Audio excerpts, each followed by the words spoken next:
Bonjour, mon nom c'est Richard Dufault, président fondateur du groupe Global, qui est créé il y a de ça maintenant déjà 16 ans.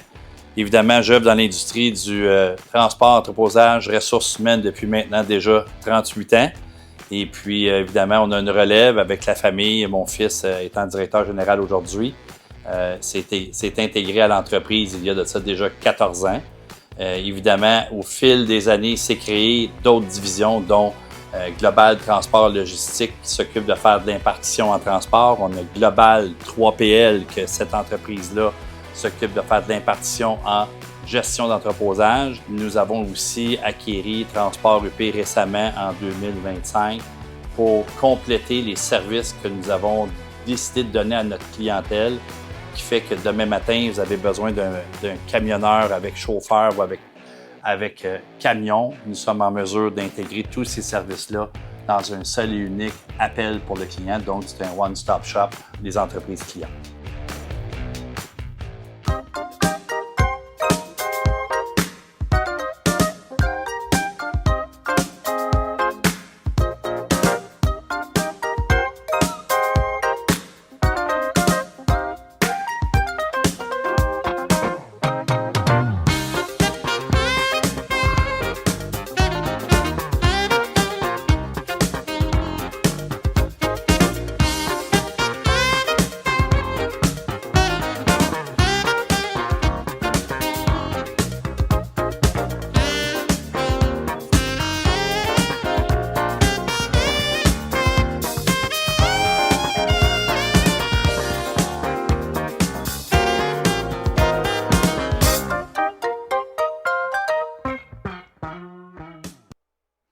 Bonjour à tous et bienvenue à cette finale Step Ladder de la Coupe Mauricienne 2025. C'est l'heure de débuter les hostilités de la classe ouverte. Tout d'abord, en vous souhaitant la plus cordiale des bienvenues, mon nom est Éric Godreau-Drapeau et j'aurai le plaisir et le privilège de vous décrire l'action de cette grande finale qui débutera avec les 4 équipes qu'on voit au sommet du tableau qui ont réussi à se qualifier, ma foi, par des pointages assez serrés. Le bris d'égalité qui a été requis à plus d'une occasion pour départager les équipes et comme on peut le voir, des pointages magnifiques avec moins de 6 birdies ratés sur une ronde complète de 18 trous. Pour les meilleurs pointages de la journée, c'est quand même très impressionnant. On verra donc les équipes de Mathieu Trépanier, Gilles Girard, Jesse Gaumont et Danny Labarre plus tard dans ce programme. Mais on débutera le tout avec l'équipe de Daniel Letarte et Éric Théroux qui fera face à Darry Clich et Jocelyn Noël. Des noms qui n'ont plus besoin de présentation, des vétérans de la scène qui ont été départagés par un seul petit coup lors des rondes préliminaires. On débute le tout sur le parcours maxi du mini-pot Trois-Rivières au Caillou. Un trou relativement technique avec un birdie peu accessible. 2 voies possibles, soit le retour arrière ou la ligne directe. C'est Daniel Letarte qui lance le débat. Avec une trajectoire semble indiquer la ligne directe. Vitesse par contre un peu rapide, ce qui fait que la bande latérale fait glisser la balle au fond du parcours. Position normale qui sera obtenue. Pas une normale qui est nécessairement facile de la portion arrière de ce jeu. Éric Théroux pourrait y aller de façon plus agressive pour l'Oiselet. Trajectoire plus lente, on y va avec le direct cette fois. La balle qui se dirige au trou et c'est le birdie par la lèvre latérale. Et c'est parti pour cette finale Step Ladder, le premier birdie qui est obtenu par Éric Théroux. Et la pression qui est maintenant sur l'équipe adverse, Jocelyn Noël. Lui aussi semble y aller d'une trajectoire pour la ligne directe, malheureusement. Malgré une vitesse bien entamée, simplement le rebond de la bande latérale qui a vu la balle bifurquer. Loin de la trajectoire souhaitée. Darry Clich pourra assurer la réponse. Lui aussi, il faut une balle un peu plus pesante. Trajectoire qui se dirige bien, mais contrairement à la balle de Théroux, reste suspendue. Et on rate l'Oiselet de peu pour répondre à l'ouverture de ce programme. Éric Théroux qui inscrit le premier birdie de cette journée. Bon, cette classe ouverte à très haut calibre. On a vu les 10 équipes tout à l'heure qui ont été séparées, ma foi, par très peu lors des rondes préliminaires. On se dirige maintenant vers le deuxième trou, l'escalier. Un parcours de vitesse, mais un parcours qui a quand même quelques caprices. Une balle trop lente peut rediriger, évidemment. Une offrande au plein centre de l'allée, avec un 2 plus difficile. Il y a le Tarte qui est décentré. Au haut du parcours, il va d'une trajectoire directe vers le trou qui va rater. Retour arrière qui était possible, une balle un peu trop rapide qui va simplement s'immobiliser sur le plateau supérieur, ce qui lui donne une normale qui peut sembler aisée, mais il va falloir quand même aller chercher le tout. Une balle centrée, bien fait. La normale qui est acquise et Théroux pourra attaquer à son tour du même point de départ. Une balle assez convaincante, mais à son tour, celle-ci dévie. Presque un copier-coller. Attention, un retour arrière qui est une possibilité. La balle qui s'approche et s'immobilise à l'orée de la lèvre. La normale qui était déjà assurée, mais on a passé bien près d'ouvrir cette rencontre avec 2 birdies consécutifs. La porte qui est donc ouverte pour Jocelyn Noël. Lui aussi, il va d'un départ à cette position éloignée. Et la balle qui y va directement au fond de la coupe. Birdie pour Jocelyn Noël. Et de ce fait, on nivelle la marque immédiatement dès le deuxième jeu pour l'équipe de Noël et Clich.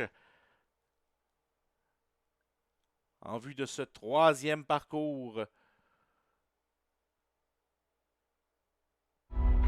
La tablette. Assez accessible, mais qui a lui aussi ses caprices, une bonne vitesse qui est requise pour la ligne directe d'un départ centré. On peut y aller d'un départ décentré avec une vitesse plus lente qui place la balle au trou. L'usage de la bande de redirection qui auparavant était quand même recommandé, maintenant n'est plus vraiment nécessaire.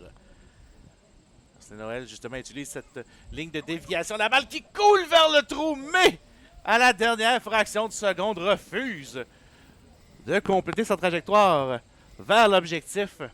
Normal aisé alors que la balle reste sur le plateau. C'est quand même un bel objectif obtenu pour le vétéran et ça permet à Darry Clich de pouvoir attaquer de la ligne centrale. Il va y aller d'une balle peut-être un peu plus rapide qu'à la moyenne. Clich qui s'exécute. Trajectoire qui tient. Et c'est fait! Birdie! Autour de Darry Clich d'inscrire son premier de la journée. Tables qui ont été renversées après ce deuxième trou. Daniel Letarte et Éric Théroux qui maintenant doivent assurer la réplique. Eux qui avaient pris les devants dès le premier jeu. Letarte une balle bien prenante, bien tenue. Et c'est au fond de la coupe. Birdie pour Daniel Letarte. Et les deux équipes qui feront un excellent départ. 2 birdies sur les 3 premiers jeux. Une moyenne très honorable sur ce parcours maxi à Trois-Rivières. On se lance par contre dans une séquence plus accessible, si on peut le dire ainsi. Du 4e au 7e jeu, on voudra obtenir au minimum 2, si ce n'est pas 3 de ces 4 trous à venir. Le recoin peut être capricieux lors du rebond arrière sur cette bande métallique mince qu'on voit au bas de l'écran. Darry Clich qui s'installe, décentré, balle quand même rapide, qui utilise la courbe. Et avec un peu d'aide de la lèvre et du retour arrière, complète le birdie. Et on peut entendre la réaction, ce n'était pas nécessairement l'objectif initial, mais le compte est bon. Birdie inscrit pour Darry Clich. Daniel Letarte, une balle un peu plus basse, aura besoin d'aide du retour arrière et malheureusement, c'est ce qu'on voit régulièrement de cette bande mince, une balle qui va contourner l'objectif et se retrouver bas dans l'allée. Normal qui n'est pas aisé. Et malheureusement, le rebord de la coupe qui place la balle sur la droite avant qu'elle puisse pénétrer au trou. Cette fois avec le retour arrière, le Tarte peut compléter un 3, mais Éric Théroux devra s'amener en relève. Non seulement pour réparer le 3, mais peut-il répondre au birdie de Darry Clich? La ligne est bonne. Birdie! Éric Théroux! Et pour un deuxième trou consécutif, les deux équipes qui inscrivent l'Oiselet se présentent après 4 trous avec un magnifique pointage de 5, ce qui nous annonce un match très compétitif d'ici la fin de cette première ronde de cette finale Step Ladder, les montagnes russes. Un trou de vitesse. Un trou où la deuxième boss a tendance à faire dévier la balle de sa trajectoire initiale. Et on va vouloir se servir de celle-ci pour placer la balle au trou ou placer une balle un peu plus rapide pour le long retour arrière. On voudra voir cette balle monter haut dans la troisième bosse. C'est le retour arrière qui est désiré. Jocelyn Noël, trajectoire centrale, et comme on peut le voir, cette deuxième bosse fait dévier largement la balle, surtout lorsqu'elle est bien lente. Ce sera une normale aisée pour Jocelyn Noël. Barry Clich qui s'installe légèrement décentré. À cet effet, voyons voir la stratégie adoptée. Balle relativement lente. Et à son tour verra l'offrande déviée hors trajectoire. Ce qui entrouvre la porte à leurs adversaires. On pourrait voir cette égalité se briser avec un oiselet ici. Daniel Letarte sera le premier à s'exécuter. Décentré du côté opposé. Balle assez lente qui dévie vers le trou. Ça ne sera pas suffisant. Le retour arrière passe à l'opposé de la coupe. Une belle offrande tout de même. Peut-être légèrement trop de vitesse pour la ligne directe. Le retour arrière, évidemment, lorsqu'on a vu la balle se déplacer autant sur la deuxième bosse, devenait difficile. Éric Théroux, départ un peu plus habituel de ce qu'on voit généralement. Longe la bande, on va avoir besoin d'une grande déviation. Monte haut dans la bosse. Le retour arrière. Birthday! Éric Théroux en inscrit un deuxième consécutif. Et son équipe qui prend les devants. Au terme du cinquième jeu, un seul birdie raté jusqu'à présent par l'équipe de Letarte et Théroux qui se dirige vers un autre trou qu'on pourrait considérer capricieux, la cachette. Un trou que mon collègue Maxime Gervais aime qualifier d'un trou de vitesse et de plus en plus. J'accepte cette terminologie puisque c'est bel et bien le cas. Vitesse trop élevée et on passe loin de l'objectif.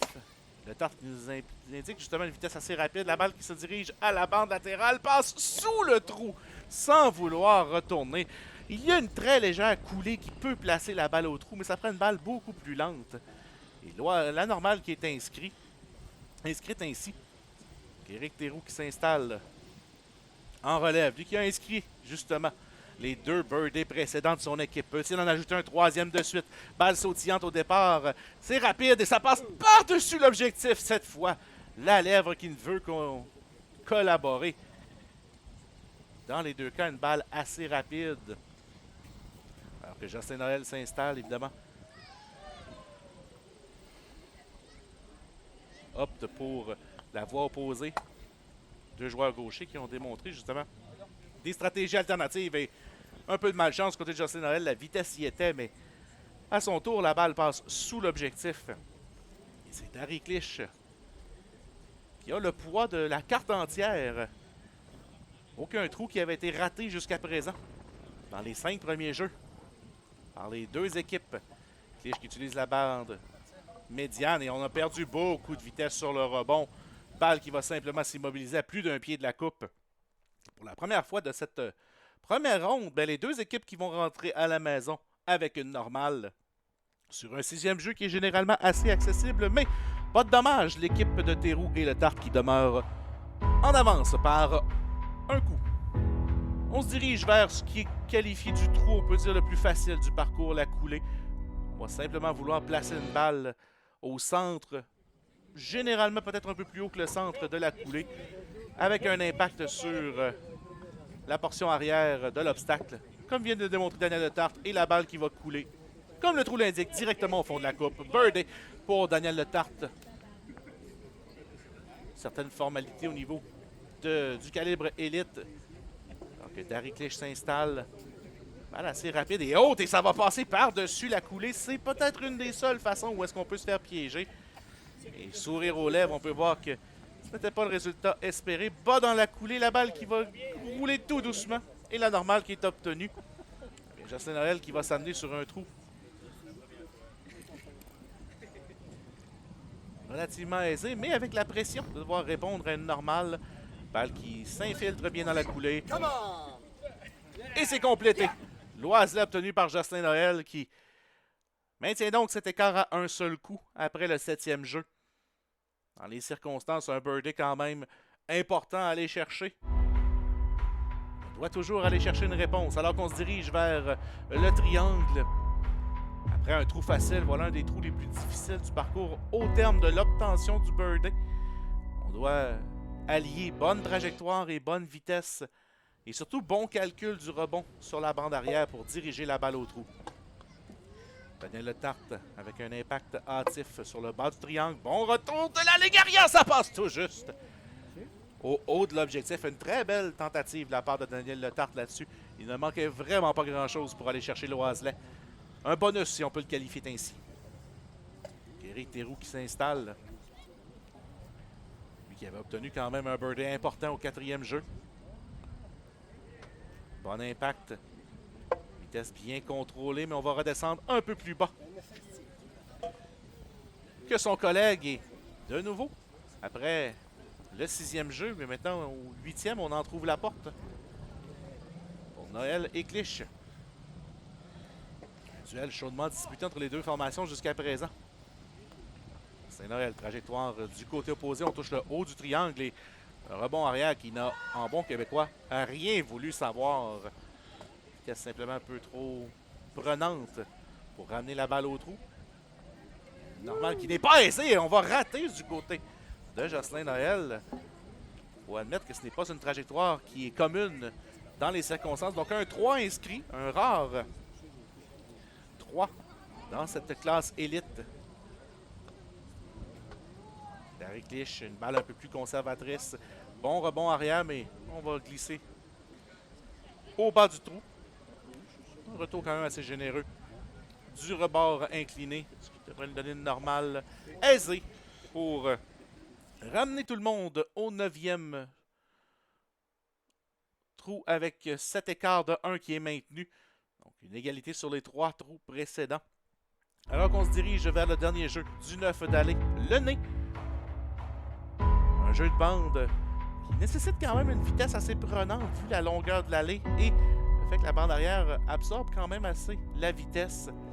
Deux options évidemment, la ligne directe qui est un peu plus privilégiée que le retour arrière. Donc un jeu par 2 bandes. Daniel Letarte qui s'installe en plein centre de l'allée. Balle relativement rapide qui va rediriger et une trajectoire parfaite. Birdie! Daniel Letarte! De ce fait, la pression qu'on exerce sur Darry Clich et Jocelyn Noël qui, au terme du 9 d'aller, voudront retraiter avec cet écart d'un coup, devront inscrire l'Oiselet s'ils le désirent. Darry Clich, balle peut-être un peu plus lente. Stack qui va rediriger la balle. Dès le départ, on savait qu'elle était un peu trop large. Peut-être un peu trop de vitesse dans les circonstances, mais la normale qui est inscrite, Jocelyn Noël, qui est du même point de départ environ, devra assurer cette réplique. Terminer ce 9 d'aller du bon pied. Bonne vitesse. La lèvre latérale, et ça ne sera pas suffisant pour le retour arrière. Et ainsi, 2 coups d'avance pour Letarte et Théroux au terme du 9 d'aller. On vous revient dans quelques instants après ces courts messages.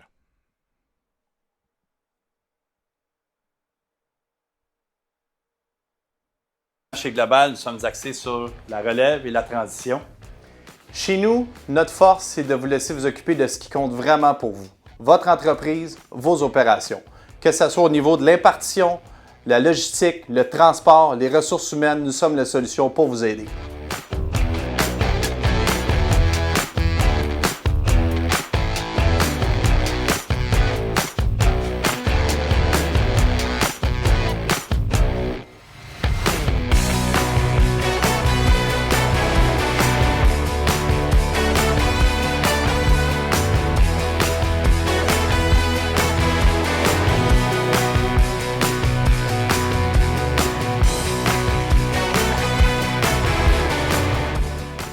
Pour conclure, nous sommes une organisation diversifiée, capable d'offrir des services intégrés et personnalisés. Notre force, c'est la synergie de nos services et la passion de nos équipes.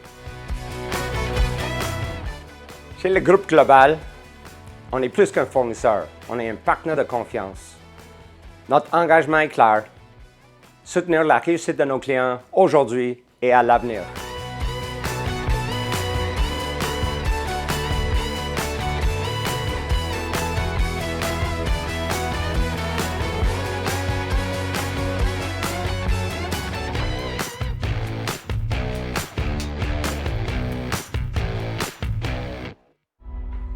Et bien évidemment, un grand merci à Global Ressources Humaines, membre du groupe Global, pour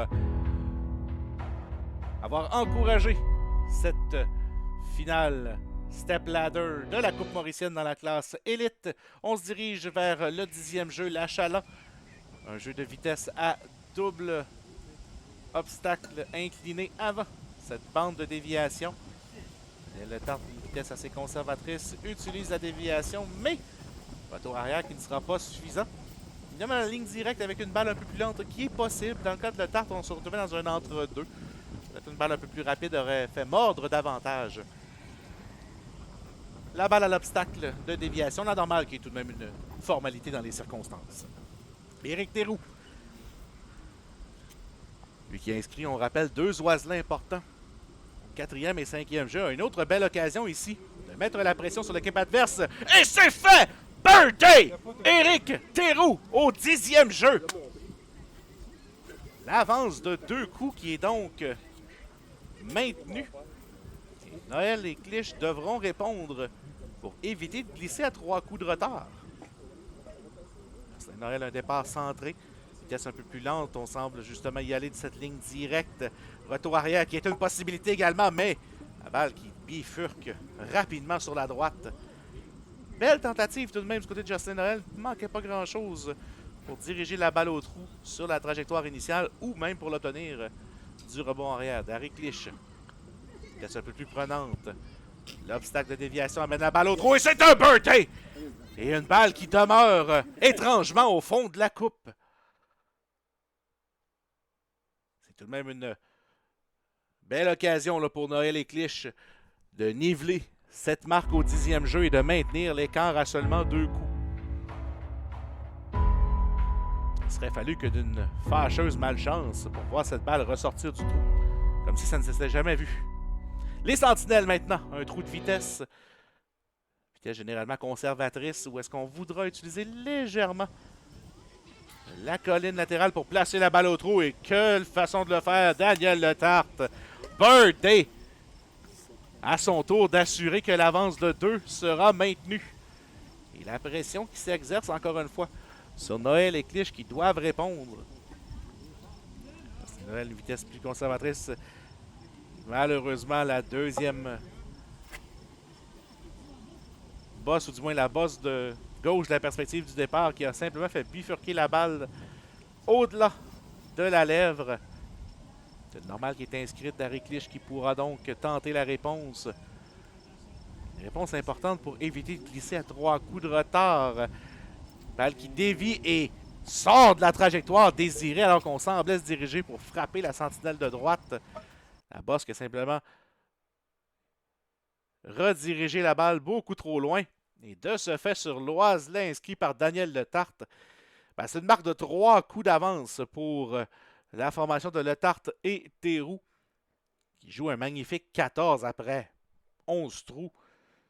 Marque là, qui pourrait égaler les meilleurs pointages de la journée. On a vu un 22 sur le tableau tout à l'heure de la part de Gilles Girard et Mathieu Trépanier en levée de rideau dans les rondes de qualification. Direction la Soucoupe, point d'interrogation. Puisque bien évidemment, contrairement aux autres terrains maxi, eh bien il n'y a pas de Soucoupe autour de ce 12e jeu, mais ça reste quand même un trou à difficulté moyenne pour obtenir l'oiselet. Et attention au piège de retrouver là, une balle moins bien positionnée pour le deuxième coup. Pour donner le Tarte, on rate de très peu. Une belle offrande et une stratégie peut-être alternative de ne pas utiliser la bande latérale pour placer le rebond sur la bande arrière. Presque failli payer puisque peut-être un peu moins de vitesse et ça y était. Alors Éric Théroux qui va s'installer du côté opposé. Tenter de maintenir là, cette avance qui s'est creusée à 3 coups. Usage de la bande latérale. On aura peut-être un peu de chance sur le retour arrière. La balle qui continue son chemin jusqu'au fond de la coupe. Birthday pour Éric Théroux. Et l'avance de 3 qui sera maintenue. Et ce n'est pas tâche facile pour Noël et Clich d'éviter que ça glisse à 4. Devront aller chercher cette oiselet également. Balle sautillante dès le départ pour Jocelyn Noël. Bonne trajectoire, mais la lèvre latérale qui ne veut diriger la balle au fond de la coupe. Et on complète une normale aisée. Perdu quand même beaucoup de vitesse là, sur la bande jaune au retour. Harry Clich Beaucoup de pression sur ce moment. Au terme du 12e jeu, on a besoin de cet Oiselet. Le retour arrière, la balle qui roule, mais qui s'arrête à quelques pouces près de l'objectif. Et sur cet autre Oiselet, dûment important, inscrit par Éric Théroux, eh bien, l'avance est creusée maintenant à 4 coups, avec 7 jeux à jouer. Une séquence, ma foi, prenante là, pour le Tarte et Théroux qui, on rappelle, ont inscrit l'Oiselet au 9e jeu également, donc 4 consécutifs. Et on se dirige vers un trou qui cette fois porte bien son nom, le facile. Ce trou-ci a évidemment la fameuse soucoupe autour du trou qui place généralement des balles errantes au fond de l'objectif, mais des vitesses parfois un peu trop élevées peuvent faire sortir la balle dans la trajectoire désirée. Daniel Letarte qui, avec 2 rebonds arrière, vient chercher un Oiselet relativement aisé. Bonne vitesse conservatrice là, pour éviter de se placer dans le pétrin. Jocelyn Noël qui va nous démontrer avec une vitesse un peu plus prenante que c'est un trou qui porte bien son nom. 2 bandes arrière et c'est fait. L'Oiselet qui est inscrit au 13e jeu pour les 2 formations. Malheureusement pour Noël et Cliche, eh bien c'est le nombre de trous restants qui devient l'enjeu principal. 5 trous et 4 coups de retard. Mais il reste quand même le 15e et 18e jeu qui peuvent grandement changer la donne. Le 14e trou, la fourche. Trou de vitesse avec un faible risque de se retrouver au-delà du plateau qui est assez grand du côté de Trois-Rivières sur ce parcours maxi. Évidemment, il faut quand même envoyer une balle qui a suffisamment de vitesse pour monter la courbe initiale, ou la pente initiale, devrais-je dire. Le Tarte un départ centré. Place une balle avec une bonne vitesse qui monte la colline et se voit refuser l'accès au trou, ma foi, de façon un peu obscène. Le 180 degrés qui est complété. Heureusement pour lui, la balle qui est restée sur le plateau, la normale qui est inscrite avec aisance, mais on peut sentir qu'on en a laissé un peu là, sur la table du côté de Daniel Letarte. Là-dessus, un peu de malchance dans les circonstances. Le vent qui est quand même aussi prenant, on peut le voir là, depuis le début de cette ronde. Éric Théroux, la réponse, et la balle qui va bifurquer dès la montée sur la gauche de la perspective du joueur. Et malheureusement, on rate un premier Oiselet là, pour cette équipe depuis le 9e jeu. Et je dis malheureusement, puisque du côté de Noël et d'Harry Cliche au départ, on avait besoin de cette petite ouverture, cette petite lumière au bout du tunnel. Harry Cliche qui s'exécute. La montée. Birdie! Un birdie hautement important pour cette formation qui réduit l'écart à 3 coups. Et surtout prennent les honneurs. Ça peut paraître un peu cliché dans les circonstances, mais de jouer en premier dans ce genre de situation peut mettre la pression sur l'équipe adverse. Et c'est justement ce que Daniel Letarte et Éric Théroux nous ont démontré depuis les 5 trous précédents. Le super monstre porte bien son nom. Un trou reconnu pour les pointages élevés dans les rondes en simple. Généralement en double, on verra un des 2 joueurs y aller d'une balle un peu plus conservatrice pour assurer la normale. Généralement du côté de Trois-Rivières, une balle assez lente a tendance à se stationner à la hauteur du trou. C'est Noël qui s'exécute, une balle dans l'axe. Bonne vitesse, peut-être un peu lent. Balle qui va se stationner, heureusement, à la hauteur de la coupe. Et comme on peut le voir, Jocelyn Noël qui s'empresse d'aller payer le rodateur du stationnement avant que ça l'expire. Et que la balle décide d'aller à un autre endroit. Normal assuré. Et Harry Cliche pourra charger un peu plus ce 15e jeu. Départ décentré. Balle relativement lente qui va monter la côte. Va s'arrêter à l'arrière. Peut-elle finalement descendre? Birdie! Et Harry Cliche qui inscrit l'Oiselet à un bien bon moment. Place donc la pression sur les épaules d'Éric Théroux et Daniel Letarte qui doivent répondre pour voir leur avance de 3 être maintenue. Éric Théroux, une balle à son tour relativement lente.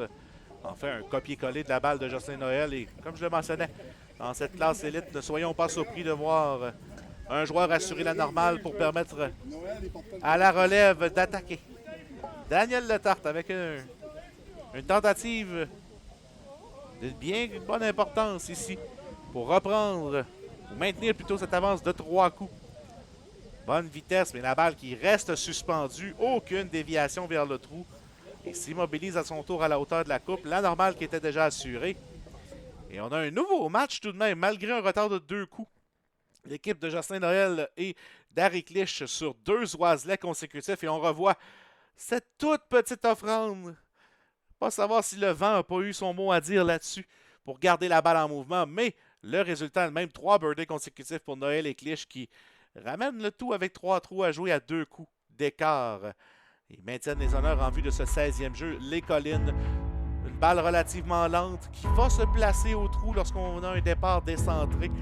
Surtout à la droite de la perspective du départ. Trou qui peut quand même être capricieux avec le vent. Vu la vitesse peu élevée de l'offrande. C'est Noël qui part légèrement décentré. Place une balle avec de l'effet et ça bifurque immédiatement du côté opposé. Le retour arrière qui, non, ne place pas la balle dans l'axe.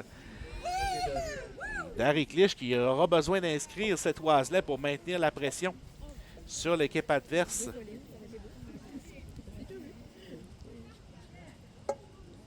Il va d'un départ un peu plus décentré que son coéquipier. Voudra utiliser cette trajectoire.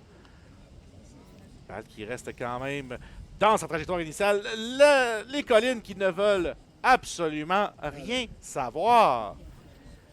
C'est quelque peu fâcheux puisque c'est un 16e jeu qui va rester là. Bredouille, du moins on récolte la normale, mais on en trouve la porte à Éric Théroux.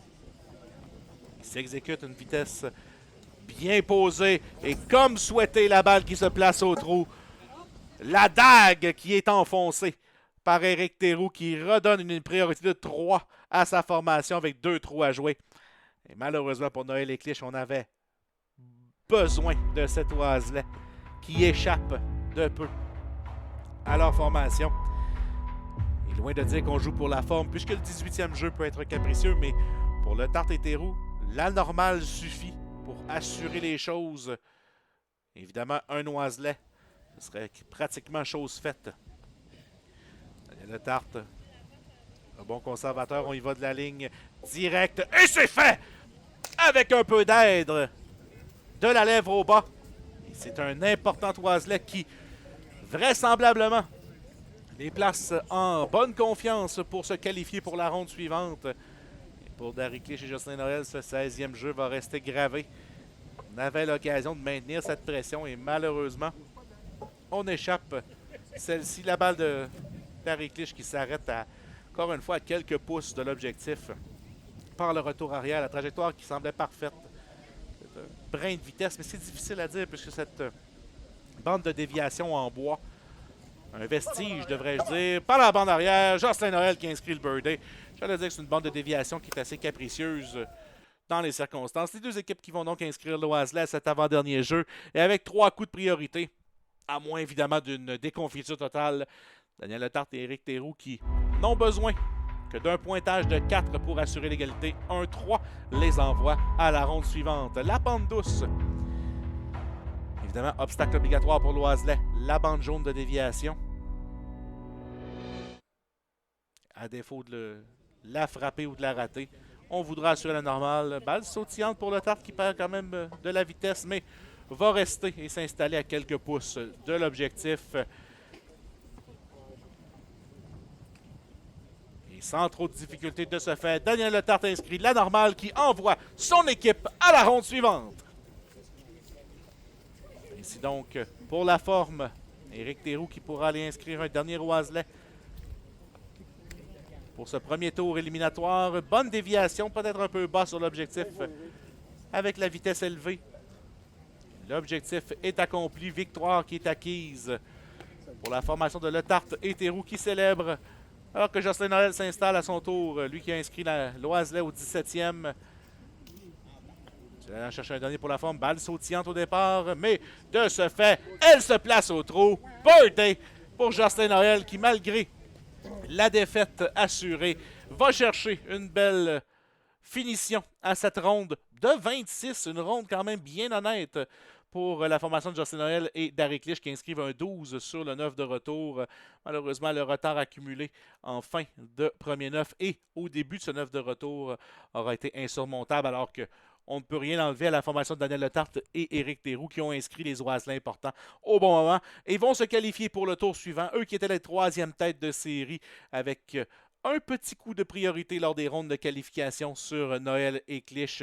Eh bien, ils iront affronter la formation de Jesse Gaumont-Villeneuve et de Danny Labarre, 2e tête de série. C'est notre prochain match dans cette classe ouverte de la Coupe Mauricienne 2025. On remercie Global Ressources Humaines et, en mon nom personnel, Éric Gaudreau-Drapeau, on vous donne rendez-vous pour le 2e duel de cette finale Step Ladder. En remerciant Stéphane Goyette à la production. Bonne fin de journée et à la prochaine!